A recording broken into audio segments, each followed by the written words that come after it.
Successful people learn how to make their mind work for them. I'm David Nagel, and this is the Successful Mind Podcast.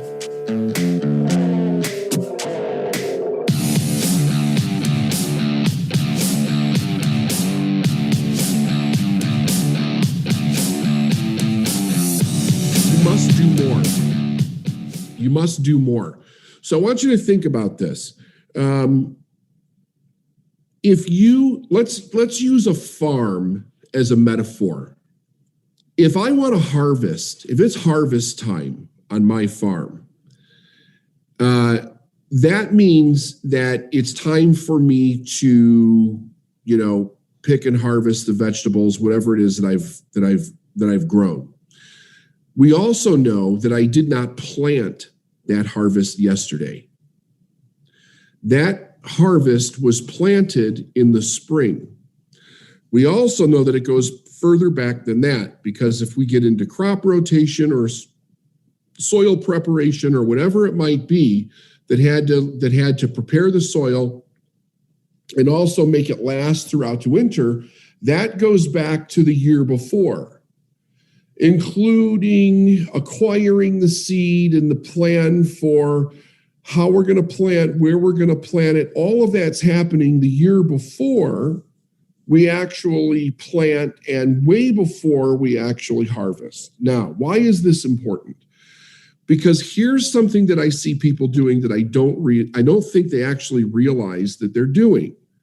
They're trying to harvest at the same time they're trying to plant.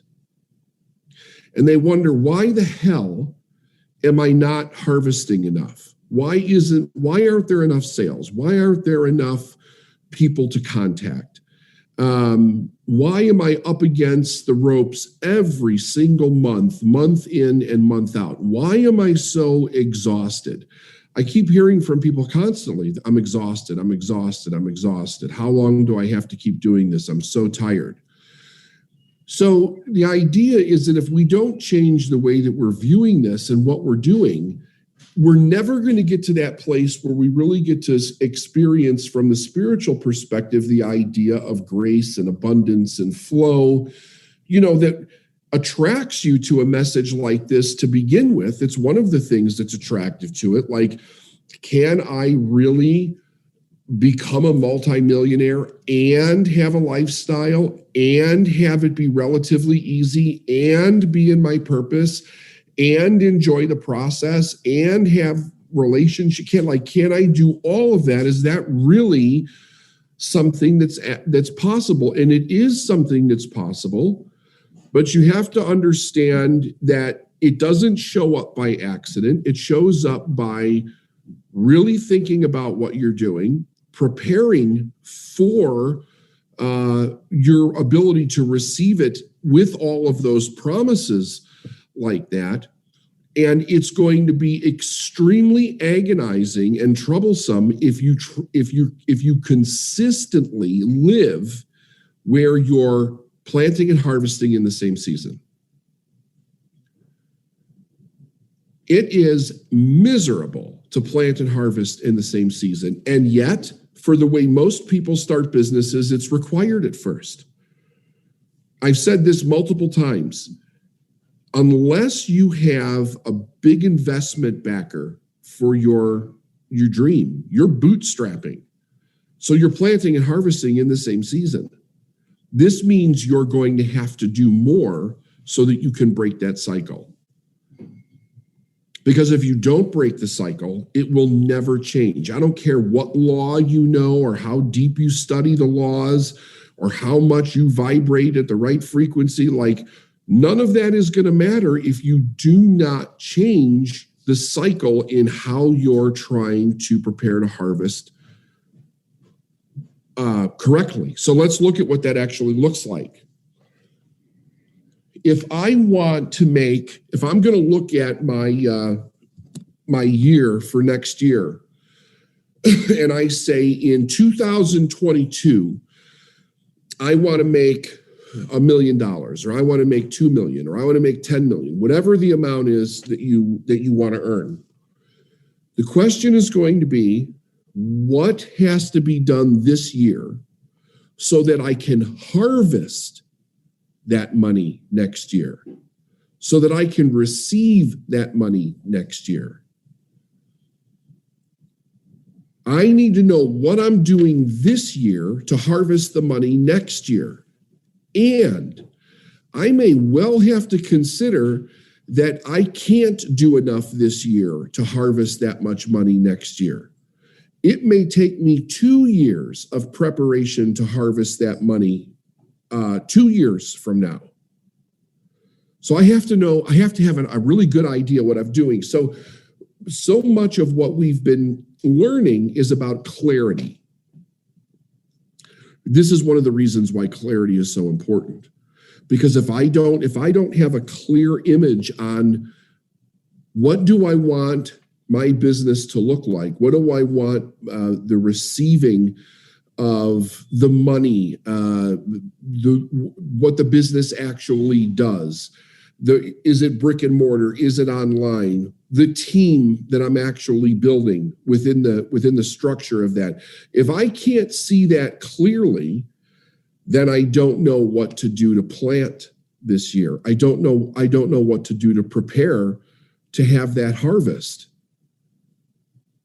So the idea there is that don't stress out, but understand that you have to get to that point. And that may take some time. It may take some knowledge. It may take some more education.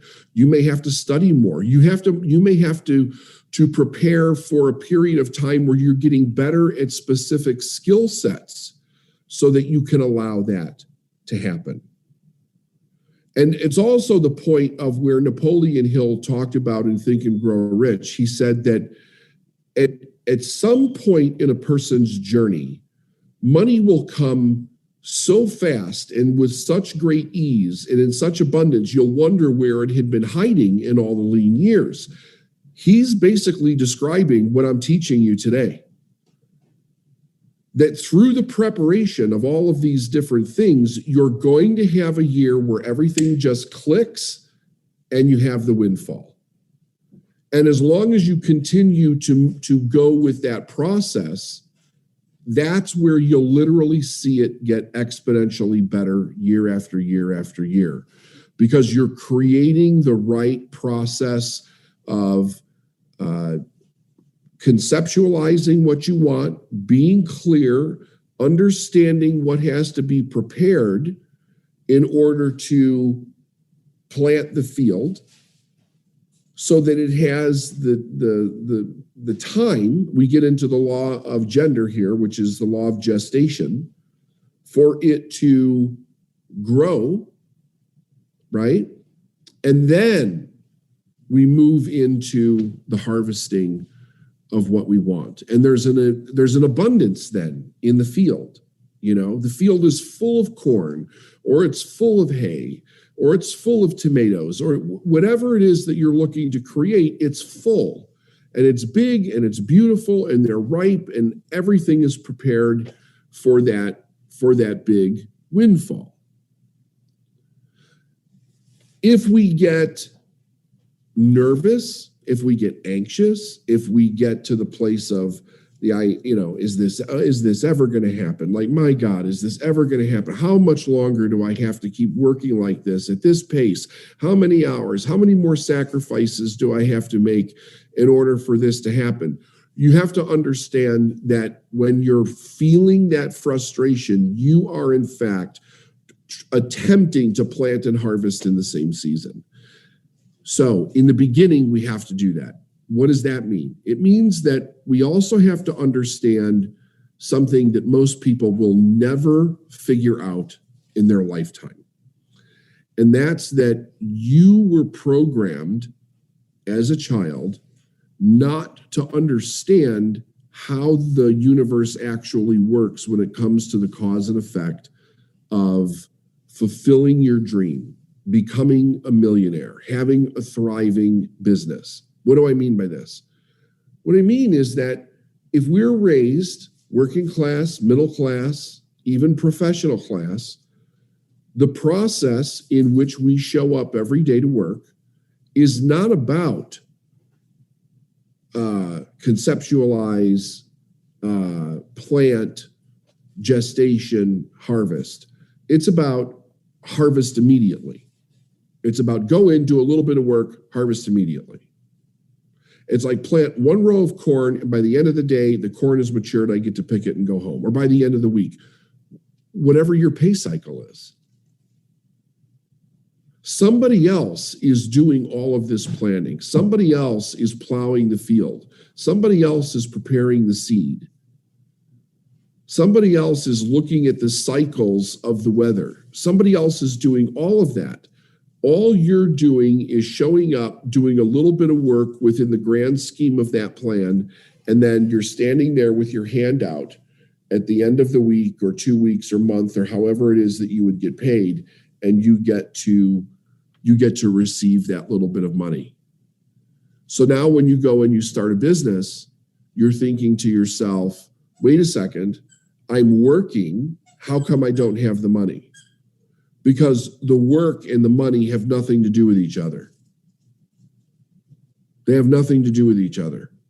You could work hard all of your life and never make a lot of money. You could work hard all of your life and never make any money. I mean, it really depends on what you're doing, where you're doing it, who you're doing it with.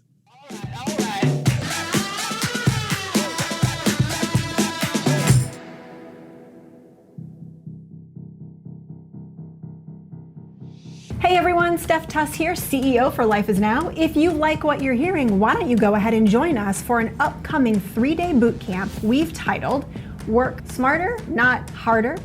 David and I are both going to be presenting, him on deep mindset around scaling and leveraging in your business, and me around specific strategies that we've actually used to scale and grow our business. The boot camp is taking place for 2 hours each day on June 20th, 21st, and 22nd. If you want more information or to click to join, just go ahead and take a look at the link in the show notes that's associated with this podcast. Thanks.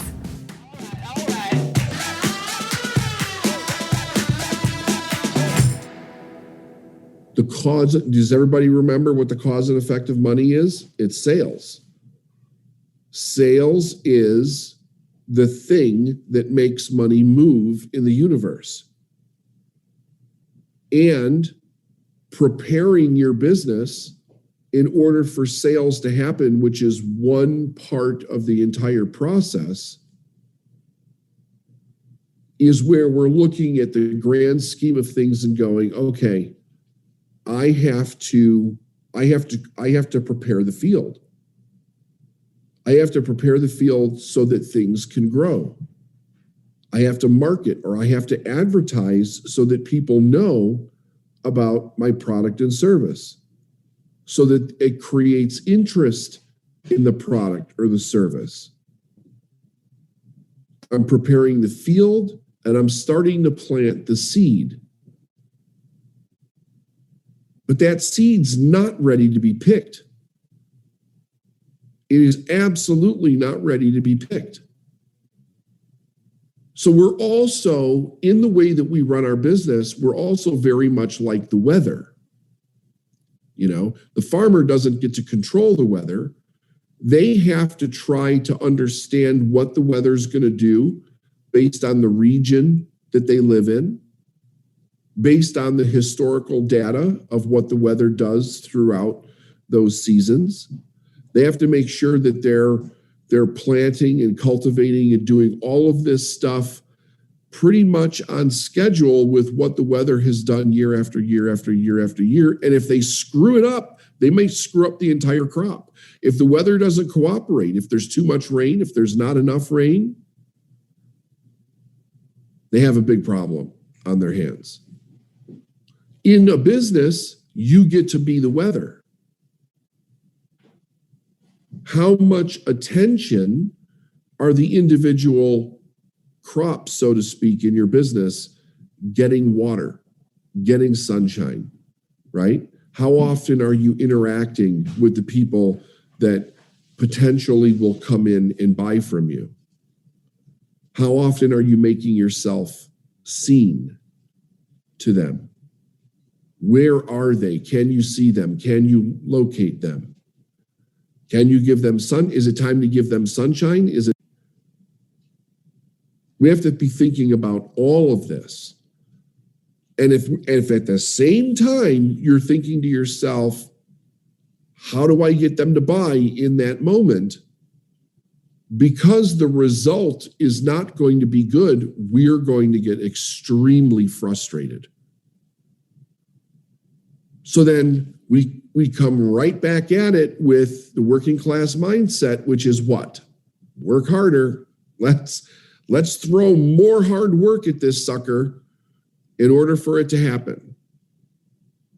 And hard work is not the cause and effect of this harvest. It's only one part of the whole grand scheme of what you're doing. It's an attitudinal approach to the farm, to the business. I'm going to put in the time. I'm going to put in the reps. Now I have to check. I have to check everything. Is it actually working? Is my marketing working? Is my advertising working? Is my communication with these individuals working? So that when the time comes for them to be ripe, where they're going to buy, they actually are ripe. They're ready on the vine to be picked. So in the very beginning, when we first start doing this, we must understand that if we're bootstrapping our business, there has to be two very viable approaches. One is, how do we generate income immediately and consistently, but also with the thought of, how am I preparing for next year so that I'm not doing this craziness that I'm doing this year? How am I preparing for next year? That does mean more work. It means more time. It means more study. And with all of this going on, then there is the great big other issue, which is us. Getting through our own emotional issues, our mindset issues, our relationship issues, developing confidence, breaking through fears and insecurities, developing our skill sets. I had a great conversation, and we were talking about something that is it's really quite fascinating when you think about the perspective of people starting a business. And the question was basically this: what do you do when you have somebody, you're teaching them how to start a business, but they don't even have the skill set to send out a decent, well-worded email to someone? And it's a great question, because there are so many people that are going from whatever it is that they've been doing in their life to wanting to start a business. And not only do they not have the business skill sets, they've never really worked in business or in corporate or anything long enough where they've developed just average skill sets to be able to communicate on a business level with people. So it's not just learning marketing, it's, can they actually send out an intelligent email? Do they know best practices for to be able to do very simple things that most people pick up along the way just by working for someone else, but over a period of time? So what do you do with that? You know, what is it that you do with that? If you're a coach, you can't spend all of your time teaching somebody how to write an email. It's completely ineffective from the perspective of the business that you're doing. And that's costing you a ton of money from the aspect of being a business owner. And I'll guarantee you, every one of you, it doesn't really matter what you do, you all have your own version of the helpless customer that can't seem to do the things that they need to do. And you're getting in there trying to coach or mentor them on how to do very basic things so that you both can move something forward. So we have to take that into great consideration. Where are my weaknesses in the things that need to be done? I didn't go to school. I quit high school. I was 17. I was a junior, and my school history was terrible. I'm awful at spelling. I'm awful at grammar. A lot of the skills that people come out of with your general education, being relatively well-rounded, I was not. So that was a problem. I would be sending out marketing emails, that I created on my own because I didn't have anybody. I didn't have a team at that point. And people would write back to me and they would be like, that's not how you spell the, and I'm not exaggerating here. Like I'm an atrocious speller. I've gotten better over the years, but I'm not good at it. And here I am doing marketing campaigns, email campaigns and such, and my grammar's horrible. There's a ton of words that are misspelled. And it became, well, what am I going to focus on here? How am I going to get past these problems? Because at the time, I didn't think that I had the ability to hire somebody else to do it. Now, that wasn't true, but I still didn't know any better. My mentor was absolutely not going to sit down and teach me how to write an email or teach me how to spell. It was kind of like, tough luck, dude. You got to go figure that out on your own. So we all have to step into this place where, this is what we said we wanted. So we have to suck up the idea that there are things that we have to learn and do so that we can get to the place where we're not trying to harvest at the same time that we're planting the seed, that we're cultivating the soil. But really, that's the idea. If we are consistently trying to harvest at the same time we're planting, we're going to be unbelievably frustrated, and we're going to be exhausted. So we're going to have to go through a season of doing that. Now, not everybody will, but you know who you are if you have to. You're going to have to go through a season of doing it, which means I think that we get into the idea first, we have to accept it, that's just the reality. We have to accept it. That we're going to have these two things going on at the same time, with the idea that I'm going to really work very much on getting myself to a place so that next year I don't have this problem, or it's lessened to a great deal if I do have it. Because what I want to do, and the way my company runs now, is that really what we're doing this year was based on what we did last year. Now, that was changed quite a bit because of COVID. We had to really pivot like everybody else did. But in general, the idea is that we're harvesting based on all of the things that we did before. We may be running email campaigns and marketing campaigns and such, but all of the groundwork for all of that is a year old or 2 years old or even older in some cases, because education had to take place.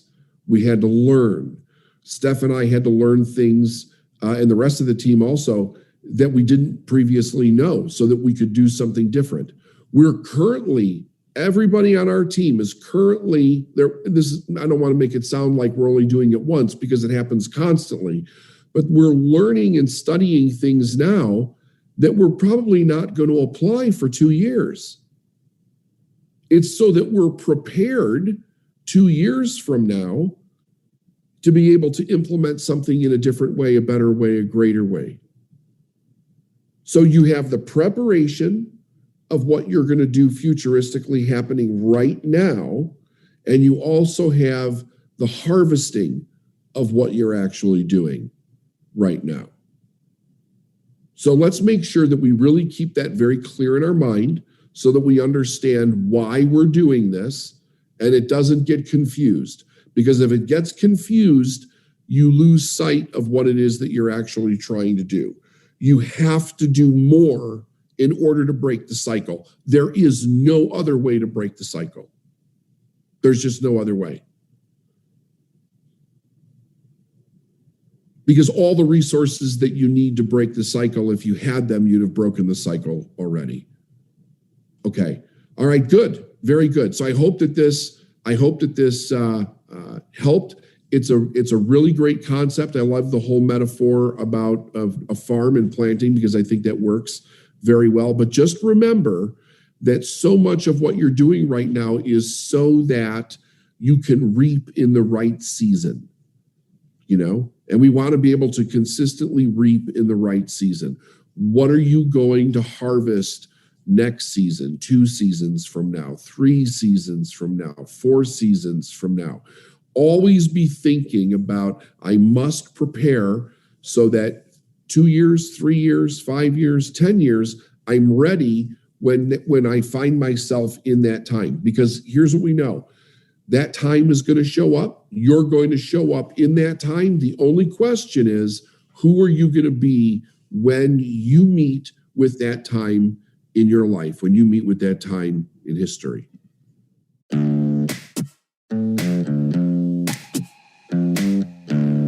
Thanks for listening to the Successful Mind podcast. And if you like what you heard and you want to know more, go to davidnagel.com/free stuff.